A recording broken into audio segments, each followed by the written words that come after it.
What's happening YouTube? My name is Alex and welcome to a new review. Today I'm taking a look at the Bluboo Maya. This phone right here has a 5.5-inch screen, 2 gigs of RAM, 16 gigs of internal storage, runs Android 6 and costs under $70. Of course, I'll have some links in the video's description if you wanna check it out. Now, the phone doesn't look like a $70 phone. It does have a metal frame and it does look really good. The back has this cool texture that you don't really see before, like I've seen it on the Bluboo Picasso before, but any other phone you don't actually see it. So yeah, the back does look cooler than most of these cheap phones. On the back we also have a 13 megapixel camera. The camera, it is interpolated to 13 megapixels and it is in fact an 8 megapixel sensor. Aside from that, we have the flash, the Bluboo logo, and that's about it for the back. Behind the battery cover, we have a 3000 milliamp battery, and the phone can take 2 SIM cards and an SD card. Now, since I'm talking about the SD card, since the phone has Android 6, this allows us to actually use a SD card as internal storage. So if the phone has 16 gigs of internal storage or 32, it doesn't really matter anymore because you can just extend the internal memory with the SD card. Even though the phone is quite cheap, it does have a metal frame. On the right hand side of the frame, we have the power button and the volume keys, and they do look quite good. On the top of the phone, we have 3.5mm audio jack. On the left hand side of the phone, there is nothing. And now at the bottom of the phone, we have the microphone. We have what seem to be 2 speakers and the charging port. Now, only one of those is actually the speaker. However, if you cover either one of them, the sound still comes through. Now on the front of the phone, so we have a 5.5-inch screen with a resolution of 720p. Now, this isn't the brightest screen out there and it doesn't have the greatest viewing angles either. However, let's keep in mind the low price of the phone.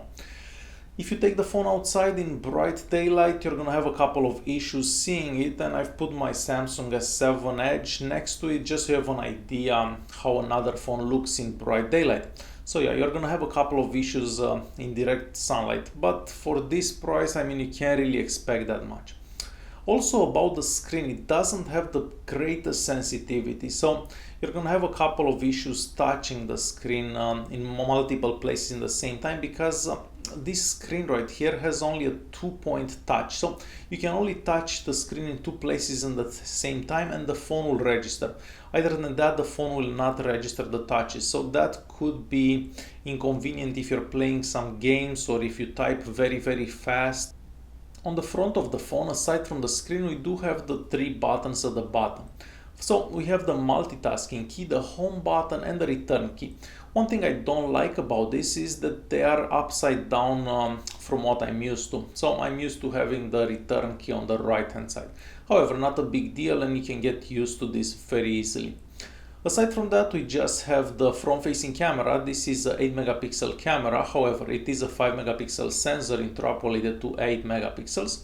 And we also have a notification light. So yeah, for this low price, we actually get a notification light that can change colors. So as you've seen, the phone does look quite good for the $70, how much it costs. Now, the software. So the phone is running Android 6. This is a really good thing because we get lots of advantages from Android 6. On top of that, we get Bluboo's own skin. It's not bad and it is very close to stock Android. The settings app, it's very nice and easy, not too many features, if we can call them features. I mean, it's very simple. It's just like vanilla Android. Now, we do have a couple of options. We can change the themes, we can change the wallpapers and stuff like that, but nothing too big. And of course, if you want, you can always install Nova Launcher if you don't like their launcher. Like most of these phones, the phone doesn't have root access from the factory. However, this is a normal thing. Not too many phones actually have root access from the factory. On the Antutu benchmark and the Geekbench 3, the phone doesn't get the highest scores out there. This is very normal considering that MediaTek processor that the phone is using, it's not the fastest. However, for the price of the phone, these Antutu and Geekbench scores are quite alright. And speaking about how fast the phone is, I'm gonna show you the speeds for the internal memory and the RAM. So as you've seen, they're kind of decent. They're not the fastest out there, but they are decent enough for this type of phone. Now, since they had to keep the price of the phone quite low, they didn't actually include too many sensors on the phone. So we do have an accelerometer, but that's about it. The phone doesn't even have a light sensor, so you're gonna have to actually turn up or down the brightness by yourself. So it's not gonna be by itself like you're used to on many phones. So let's keep in mind that the phone is quite cheap and it has a very big screen, so they had to cut costs somewhere. I was very happy to see that they didn't cut corners to the GPS, and I'm very happy to say that the GPS works really good. As soon as you turn on the GPS tester app, the phone connects to the satellites, and that was even in the house, so outside it's even faster. Google Maps also works really good on the phone, and I haven't had any issues with that either. Since the Bluboo Maya is a 3G only device, it's only gonna connect to 3G networks. Make sure that you check the bands to make sure that they actually work in your country before you actually purchase this phone. So on Wi-Fi, the phone can only access the 2.4 GHz networks and the 3G, and the speeds are appropriate for those type of connections. If you're like me and you watch lots of videos online, you're gonna be happy to know that the resolution, the maximum resolution on YouTube is at 720p.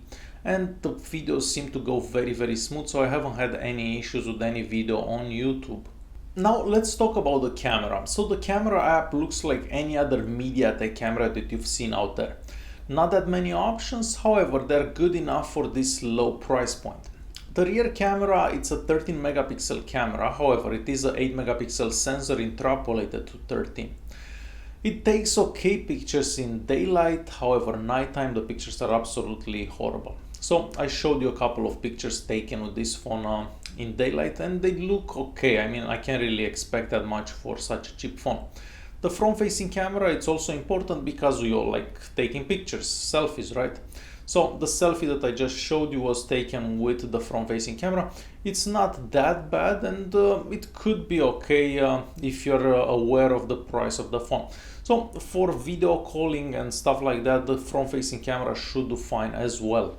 Now, another important thing about phones these days is the battery life. This phone has a 3000 mAh battery, and I have to say that I was expecting the battery to last longer. However, it's not like that. I was able to get about 3 hours of screen time and about 12 hours of using the phone. So not too bad, but for some users, heavy users, you may have a couple of issues with the battery, and you're gonna have to charge it twice throughout the day, depending how much you use the phone. And lastly, something that people don't do that much anymore is actually talking on the phone. So call quality is great. I haven't had any issues with people not hearing what I'm saying or me not understanding what other people are saying. So call quality is great on the Bluboo Maya. So my only issue with the phone was the screen sensitivity. Other than that, the phone does look really good. I mean, you wouldn't say that this is a $70 phone no matter what. The speakers at the bottom sound great, the battery lasts quite some time, the camera on the front and the back are okay for daylight pictures, so overall the phone does work really good. I haven't had any apps crashing or anything like that. The Play Store works really good. So my only issue with the phone was the screen sensitivity. If that would have been slightly improved, I would have loved this phone.